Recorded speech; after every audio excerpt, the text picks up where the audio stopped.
कहना, किसी से कहो भी तो क्या क्या, क्यों? क्योंकि मनुष्य का स्वभाव है गुण सदैव स्वयं में देखता है।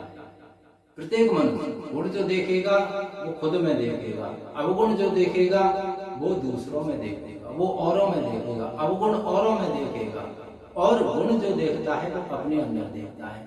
किंतु विद्वान जो संत लोग होते हैं, जो ज्ञानी लोग होते हैं, जो वास्तव में भक्त लोग होते हैं, वो क्या देखते हैं? वो इसके विपरीत। विपरीत कैसे देखते हैं? उनका दृष्टिकोण सदैव विपरीत चलता है। कैसे विपरीत चलता है? वो अवगुण अपने देखते हैं और गुण जो देखते हैं वो औरों के देखते हैं। जैसे कि अब विचार कीजिए, एक सर्प ने मेंढक का आहार कर लिया। किसका आहार कर लिया? मेंढक का। किसने किया? सर्प। अब आप और हम क्या कहेंगे कि अरे बेचारे की जान ले, उसके प्राण छीन लिए मेंढक के सर्प, यही तो कहेंगे। किंतु ज्ञानी लोग क्या कहेंगे कि अच्छा अब इसे दुर्धर योनि से मुक्ति प्राप्त हो, अर्थात मेंढक योनि से इसे मुक्ति प्राप्त हो गई, अब इसे कोई दूसरी योनि प्राप्त होगी, हो सकता है मानव योनि प्राप्त। इसीलिए कहने का आशय ये है यहाँ कि संत लोग जो होते हैं वो सदैव बुराई में भी अच्छाई देख लेते हैं, बुराई में भी अच्छाई खोज लेते हैं। अब कुछ लोग श्री रामचरितमानस को ले लीजिए, अब कुछ लोग कहते हैं कि श्री रामचंद्र जी की माता कैकेयी, जो कि भरत जी की भी माता थी, तो कैकेयी जी ने राजा दशरथ जी से वचन मांगा और वचन जब लिया तो श्री रामचंद्र जी कहाँ गए महाराज? वनवास के। मंथरा के कहने पे ऐसा किया था। किसने? माता कैकेयी। भरत जी लौट करके आए, जब उन्हें ये ज्ञात हुआ तो उन्होंने अपनी माता को क्या कहा? पापिनी कहा था। और इतना ही नहीं, पापिन कहने के साथ साथ उन्होंने ये संकल्प लिया था उसी समय भरत जी ने कि आज से मैं तुम्हें मां नहीं कहूंगा।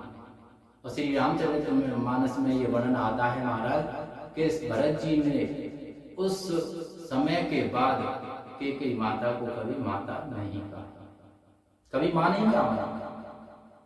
लेकिन यहाँ हम जो कहना चाहते हैं, ये प्रश्न उठता है, वो प्रश्न क्या है कि आपकी और हमारी दृष्टि में बुरा कौन है? माता कैकेयी। बुरा कौन है? मंथरा। किंतु संत लोगों की दृष्टि से यदि देखा जाए तो वो बुरे नहीं हैं, वो श्रेष्ठ है। श्रेष्ठ क्यों है? क्योंकि जो माता सबसे अधिक जिस पुत्र को प्रेम करती है उसी को वनवास भेज रही है, उसका कारण क्या है? चारों भाइयों में, चारों पुत्रों में सबसे अधिक प्रेम माता कैकेयी किसे करती थी? श्री रामचंद्र जी को। और कौशल्या जी को भी श्री रामचंद्र जी, दशरथ जी को भी श्री रामचंद्र जी इतना प्रेम नहीं करते थे जितना कि प्रेम माता कैकेयी को करते थे। लेकिन इसके बावजूद माता कैकेयी ने श्री रामचंद्र जी को वनवास भेजा, तो उसका कारण क्या है? तो संत लोग कहते हैं महाराज, जो अच्छाई देखने वाले होते हैं वो कहते हैं कि माता कैकेयी को ये ज्ञात था कि मैं श्री रामचंद्र जी को यदि वनवास भेजूंगी तो मेरी बदनामी होगी, मुझे अपयश की प्राप्ति होगी, जो कि आने वाले समय में मेरे लिए अच्छा न होगा। लेकिन ये जानकर भी उन्होंने ये बदनामी का दाग अपने सिर पर लिया, और अपने सिर पर लेने के बाद उन्होंने श्री रामचंद्र जी को वनवास भेज दिया। उसका कारण क्या? उसका कारण यही था कि यदि वो वनवास न भेजती तो क्या शूर्पणखा मरती कभी? क्या कुंभकर्ण कभी मरता? क्या मेघनाद मरता? क्या असुरों का विनाश होता? क्या रावण का विनाश होता?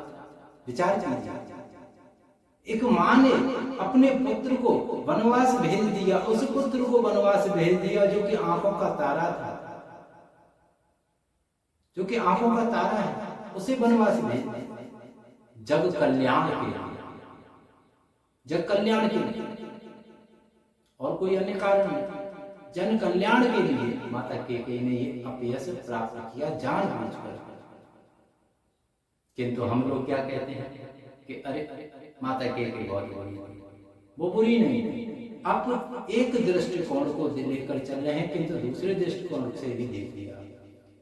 प्रत्येक कार्य में अच्छाई बुराई दोनों ही होती हैं। बुराई हमको सबसे पहले क्यों दिखती है, उसका कारण है वो इसलिए हमें दिख जाती है सर्वप्रथम क्योंकि बुराई जो होती है वो होती है एक प्रकार से ऊपर रखी हुई वस्तु, या फिर आप ये कहिए कि आप वस्त्रों को कहाँ रखते हो, गोदरेज की अलमारी में या सामान्य स्थान में, कोई भी देख लीजिए। किंतु महाराज आभूषणों को छुपा कर ही रखते हैं, तिजोरी में रहते हैं। इसी प्रकार अच्छाई जो होती है वो सदैव छुपी हुई होती है, उसे खोजना पड़ता है, उसे निकालना पड़ता है। जैसे कि किसी खजाने में से खोद करके हमें आभूषण प्राप्त करने पड़ते हैं, स्वर्ण प्राप्त करना पड़ता है, उसी प्रकार हमें अच्छाइयाँ भी खोजनी पड़ती हैं, मेहनत करनी पड़ती है, गड्ढा खोदना पड़ता है ज्ञान का, तब कहीं जाकर के हमें अच्छाई प्राप्त होती है।